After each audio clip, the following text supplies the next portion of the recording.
ብሌን አቶ ለይኩንን ፍርድ ቤት አቆመችው። አቶ ለይኩን ተፈረደበት። ብሌን ደግሞ የምታውቀውን በሙሉና እንዲሁም የውሸት እናት አንጥቶና ትሽነት በማለትም እንዳሰቃያት ቃልንም ለሰላምዬ ልጅሽ ናት ብሎ እንዳመጣ በመረጃ ለፖሊሱ አመለከተች። ሰላም አሁን የመጨረሻ ልቧ ተሰበረ። በገዛ ወንድሜ ይህን ሁሉ ሴራ ማስተናገዴ ምን የሚባል ነው በማለትም በጣም አዘነች። ሌላው እንግዲህ ወይዘሮ ገነትም ያደረጋት የነበረውን ከዚህ ቀደምም አፍኖ አግቶም ሊገላት እንደነበረ እሱ መሆኑን ለፖሊሶቹ ዘርዝራ ተናገረች። ጎረቤትየዋ ሳትቀር ዳግምም ስለ አቶ በኃይሉ እንዲሁም ደግሞ በህፃናት ዝውውር ህፃናቶችን እያሰቃየ ህፃናቶችን ብዙ ነገር እያደረገ መሆኑንም ለፖሊሶቹ ሲናገሩ ብሌን በተለይ በስሜታዊ ሆና ለፖሊሱ ያደረገባትን ግፍ አቶ በኃይሉ ያሰቃያትን በሙሉ ለፖሊስ ተናዘዘች። አቶ በኃይሉ ቅጣቱን በእስር ቤት 25 ዓመት እንዲቆይም ተፈረደበት። አሁን ላይ ብሌን እንግዲህ የቀረውን እውነታ ደግሞ እያንዳንዱ የእሱን ተባባሪዎች በቅርቡ እነግራለሁ ስትለው ፖሊሱ ነገር ለዛሬ ለነገ ማለት ጥሩ አይደለም። እውነታውን ሊያጠፉሽም ስለሚችሉ አሁን ላይ እውነታው ታወቀብኝ ብለው ሌላ ችግር ስለሚፈጥሩ ራስሽን ለመጠበቅ ስትይ የምታደርጊው ነገር ነው። እናም የምታውቂውን በሙሉ ተናገሬ ሲላትም ብሌን እሽ በማለትም ወይዘሮ ገነትም አቶ በኃይሉ ላይ ሁላቸውም በትብብር ፈረዱበት። በዚህን ሰዓት ሰላም አረመኔ ወንድሜን ነው ለካ ይዤ የምኖረው ብሌን ይቅር በይ ስትልም አይ አንቺ ምንም የምታውቂው ነገር ስለሌለሽ ነው። የምታውቂው ነገር ቢኖርሽ እኮ እንደዚያ አትይም እማዬ እትዬ አለች። ዳግምም የሚያውቀውን በሙሉ በርብርብ እንግዲህ አቶ በኃይሉን እስር ቤት እንዲከተት አደረገ። በዛ ላይ ፖሊሶቹ የያዙት ገነትን ለመግደል ሽጉጥ ይዞ እየሮጠ እና እያስፈራራት ነበረ። ገነትም እዛው ያንን ሽጉጥ ይዛ ይሄው እኔ ሊገለኝ ሊጨርሰኝ ነበር የመጣው ፈጣሪ ጥሎ የማይጥለኝ ጸሎት አድርጌ ነበረ። እናም እናንተ መታችሁ አዳነችኝ በማለትም እውነታውን ለፖሊሶቹ ፍርጥ አድርጋ ወይዘሮ ገነት ተናገረች። ከዚህም ቀደም ዝናሽ የምትባለው አልማዝ የምትባለዋን የልጄ እናት ነሽ በማለትም ገዝቶ አምጥቶ ከዛ በኋላ ይግደላት ያኖራት ማቀው ጉዳይ የለም። ስለዚህ በዚህ የሚጠይቅልኝ በማለት እንግዲህ ወይዘሮ ገነት አፈረጠችው። አቶ በኃይሉም ያደረገውን እውነታ በሙሉ ተናዘዘ። ነገር ግን መጨረሻ ላይ ይሄንን በክስ መስርተው የህፃናት ዝውውር ተጠርጣሪ ነው በማለትም ከመጠርጠሩም በላይ ብዙ ነገር እያደረገ ህፃናቶችን ቤተሰቦቻቸውን ጨርሷል፣ አላይቶ እንዲሁ ወላጅ አልባ አድርጎ አስቀርቷል ብሎ የከሰሰው አቶ ሳሚ እንደሆነም ተደረሰበት። ስለዚህ እሱም የሱ ወንጀለኛ ተባባሪ ስለሆነ ተከዳርተው ነው በማለትም ብሌንና ዳግም አሁን ላይ እውነታው ፍረጥ አደረጉ። እንግዲህ ምን ማድረግ እንዳለባቸው እንኳ ግራ ተጋብተው አሁን ላይ ቃልና ሳሚ የሴራቸው ጥንሰሳ ብሌንን ለሳሚ አሳልፋ ሰጥታ ሳሚ ደግሞ ንብረቱን ከብሌን እናት ከሰላምዬ ወስዶ ለቃል እንደሚያከፋፍላት ተነጋግረው ነበር። ግን ደግሞ ቃልን ብሌንን በማይጎዳ መልኩ መሆን አለበት በማለትም ብሌንንና እንግዲህ ሰላምዬን አይንና ናጫ በማድረግ ትልቅ ችግር ሁለታቸው መካከል እንዲፈጠር አደረጉ።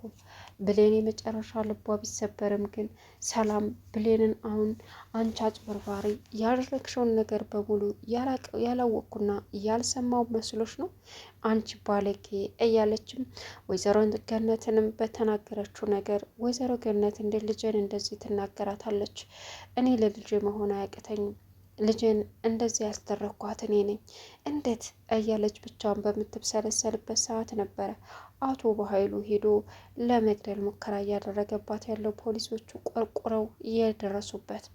ስለዚህ ገነትንም ለመግደል እንደሆነ የሄደው እዛ ሲነገራቸው ይበልጥ የአቶ በኃይሉ ስራ በጣም ግዙፍ መስሎ የታያቸው ፖሊሶቹ ለእሱ ምንም ርህራሄ እንዳይኖርና እንዳሉ የአቶ በኃይሉን መረጃዎች በማፈላለግ ከነ ፊላሾ ጭምር ብሌን እንግዲህ አሁን ላይ የምታውቀውን መሰከረች። ነገር ግን ቃል የምትባለዋ ለባቶ ኃይሉ ያለውን ወንጀል የምታውቀውን ፍላሽም አስቀድማ ለፖሊስ ስለሰጠች ከሳሚ ጋር ተባብራ አሁን ሁለታቸው የሰላምዬን ንብረት ለመብላትና ለመውረስ ሰላምንና ብሌንን ዓይንና ናጫ ማድረግ ነበር አላማቸው።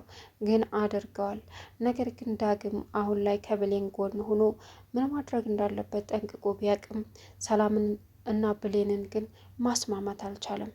ወይዘሮ ገነትንም ከቤት ውጪ አንቺን ሳይሆን ሞላ ቤተሰቡን ሳይሆን የቀጠርኩ ልጅሽን ነው፣ ስለዚህ ከቤቴ ውጭ ብላ ስላባረረቻት ሰላም አሁን ላይ እየተፈጠረ ያለው ነገር ለወይዘሮ ገነት ይበልጥ በጣም አሳምሟታል። ልጄን እንደዚህ ትላለች በማለትም ጎረቤቷንም ጭምር አሁን እሷም ትጠይቅልኝ በማለት ወይዘሮ ገነት እያጭበረበረች ነበር፣ እያጨነፋፈረች ነበር፣ የተፈጠረውን ነገር ትናገር እያለችም ነበረ። ግን ደግሞ ጎረቤቲቱም የምታውቀውን በሙሉ ለአቶ በኃይሉ የሰራችውን በሙሉ ተናገረች። እኔ ምን ላድርግ፣ ገንዘብ ከፈለኝ ይህንን አደረግኳለች። በዚህን ሰዓት ወይዘሮ ገነትም በጣም ከሃዲ ነሽ፣ ከኔ ነገር እያቀበልሽ ልታስገድኝ የነበረው አንቺዋ ነሽ በማለትም እንግዲህ ፖሊሶቹም እሱን ይዘው አሁን ላይ ወደፊት እስር ቤት እዳውን ማየት እንዳለበትና በሰው ሕይወት ላይ መጫወት ምን ያክል ዋጋ እንደሚያስከፍልም ተነገረው። አቶ በኃይሉ እጁን ቢያጮህ ምን ቢል ፍትህ ከየትም እንደማይመጣና ራሱ ያደረገው ወጥመድ በራሱ እንደተጠለፈ ሰው ማመን ወይም ደግሞ የገዛ ቀጠረኞቹ እሱን መልሰው የማይወጣበት ጉድጓድ እንደከተቱት ተረዳ። በእርግጥ ሳሚና ቃል ሲገናኙ ሲዶልቱም አይቶ ሳትቀድሙኝ መቅደም አለብኝ እናንተ ከካሞች እያለ ነበር። እንግዲህ ሳሚና ቃል ተገናኝተው ያሴሩትን ሴራ ለመቅደም ሲታገል ወይዘሮ ገነት መጀመሪያ መሞት አለባት። እሷ ከሞተች በኋላ ነው ሌላው ነገር እነዚህ ሁለቶቹን ማስተካከል የምችለው። ምክንያቱም እነዚህን ስከታተል እሷ በጎን እውነታውን ልታፈርጠው ትችላለች። እዛ ቤት ድረስ የመጣችው ይህን ለመናገር ነበረ እያለ እንግዲህ በውስጡ እያሰበ ወይዘሮ ገነት ጋር ሲሄድ አንዳንድ ጊዜ ልበ ንጹሕ ሰው ምንም እንደማይነካው ከወይዘሮ ገነት የምንማርበት ነው። ለክፎች ደግሞ አንድ ቀን ቢሳካላቸው ብዙ ጊዜ እንደማይሳካላቸው ከባህሉ ተምረናል። እናም ሰላምዬ አሁን ላይ ለብሌን ያላት ጥላቻ በጣም አሳሳቢና አስደንጋጭ ነገር ነው። ብሌን በጣም የምታሳዝን በሌለችበት ይህ ሁሉ ሴራ የቃል እንደሆነ አሁን ገብቷታል። እናም እኔ እንደዛ አስቤ አይደለም እትዬ እባክሽን እኔ እንደዛ አይደለም እያለች ብትለምናትም እሷ ግን ልእሻ አላለቻትም። ወይዘሮ ገነት አሁንም አጥብቃ ቃል ይህን ነገር አድርጋ እና በኃይሉ ብሌን በሰላም ፊት እንድትጣላ አድርገው ነው ብላ ታስባለች። ነገር ግን የሚያሳዝነው ነገር ብሌን በጣም ልቧ ደማ። እትዬ የሚጸጽትሽን ነገር አትናገሪ፣ መጥፎ ነገር አትናገሪ። እኔ እንደዛ አስቤ ያንቺ ልጅ ነኝ ብያጭ በርብሬ አይደለም አለች። በዚህን ሰዓት ቃል እንደሆነች ሁሉን ነገር ተረዳች። ለሳሚም ደውላ እኔ እኮ ልጅቷ ብሌን ነኝ እንደ ቃል ነኝ እንደ ውሻ እያባለውልህ ነው አለችው። ሳሚ እሷን በማይጎዳ መልኩ ነው ሲላትም በፍጹም በቃ እሷ አንቺ እንደታመምሽ ያንቺ ልጅ ነኝ ብላ እያጭበረበረችሽ ነበር ብዬ በዚህ ብዬ አሮጊቷን አሳመንኳት። አሮጊቷና ብሌን አሁን ጦርነት ገጥመዋል አለችው። በጣም ጥሩ ስራ ነው የሰራሽው፣ ይህን ስራ ደግሞ በጣም ጀግና እኮ ነሽ እያለ እንግዲህ ማደናነቅ ጀመረ።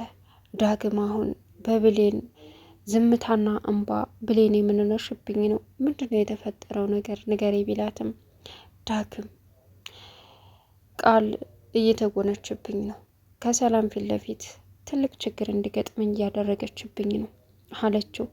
ዝም በያት ዋጋዋን ታገኛለች በማለትም እንግዲህ እሷን ቢያበስራትም ግን ደግሞ በፍጹም ልትረጋጋ አልቻለችም።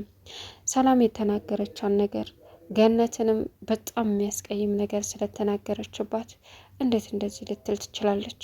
እኔ እኮ ለሷ ብዬ ነው አለች ብሌን ለሰላም ብላ በጣም ደስ በሚል ሁኔታ ብዙ ነገሮችን እያስተናገደች እንዲሁም ምግብ ሰርታ ዛሬ ትዬ ትመጣለች ተሽሏት እቤቷ ትመለሳለች። ይህን ሁሉ ያደረግኩት ለሷ ነው። እናም ደስ የሚል ጊዜ እንዳለንና ወደፊት ደግሞ የሚመጡትን ነገሮች እንደምንጋፈጥ ተስፋ አደርጋለሁ እያለች ብሌን በትዕግስትና በደስታ እየተቀበለቻት አቶ በኃይሉ ሲመጣ ገድፏት ሲመጣ አትንኪኝ ባክሽ ወደዛ ሂጅ ያደረግሽውን ነገር የማልሰማ የማላቅ መሰለሽ እንዴ? አንቺ ደግሞ ወደዛ ሂጅ እኔን ታመመችልኝ ብለሽ ልጅሽ እኔ ነኝ ብለሽ ልትጠቀሚብኝ እንደሆነ እኮ አውቃለሁኝ፣ ሰምቻለሁኝ እማትረቢ እኔ ወደዛ ሂጅልኝ አለቻት። ምን እትዬ እኔ እንደዛ አላደረግኩም በፍጹም አለቻት። አይ አይ አይ ይልሽ ስራሽን በስነ ስርዓት ተሰራሽ ስሬ። እንዴ ሰላም ደህና ነሽ? እንኳን ተሻለሽ። ምንድን ነው? ገነት ከዚህ ቤት ይችልኝ። እኔ የቀጠርኩት ልጅሽን ነው አንቺን ሞላ ቤተሰቡን አይደለም።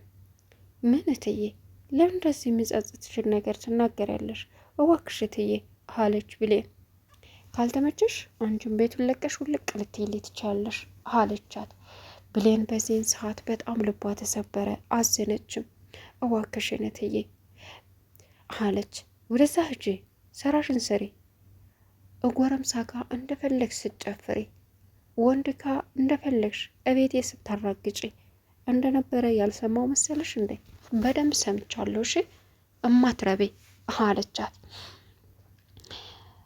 እኔ እንደዛ አላደረግኩም እትዬ እባክሽን አለች። በዚህን ሰዓት ቃል በፈገግታ ስትሞላ ብሌን የመጨረሻ ተናደደች። አሀ ይህን ሴራ የጠነሰሽው አንቺ ነሽ ማለት ነው፣ አሳይሻለሁ እኔ ማን እንደሆንኩ ቃል አለች። ቃል ሞተች ብላ ስትጨነቅላት የነበረችዋ ብሌን ለሷ ጥላት ነች። አቶ በኃይሉንም በእርግጥ በዚህ በኋላ መቀመቅ መክተት እንጂ በፍጹም አቶ በኃይሉ ለእኛ ሊጠቅመንም ለእኛ ሊረዳን አይችልም በማለትም ከሳሚ ጋር ተስማምታ አብቅታለች። አሁን ብሌን የሳሚ ወይስ ደግሞ የዳግም? በጣም ያሳዝናል። ሳሚም ከኃይሉ የበለጠ አደገኛ እንደሆነ ግልጽ ነው። ግን ደግሞ ብሌንንና ዳግምን ለመለያየት ይበልጥ እጥፍ እየተራመደችው ያለችው ቃል እንደምትለያየው ለራሷ ቃል ገብታለች። አናለት ሰብስክራይብ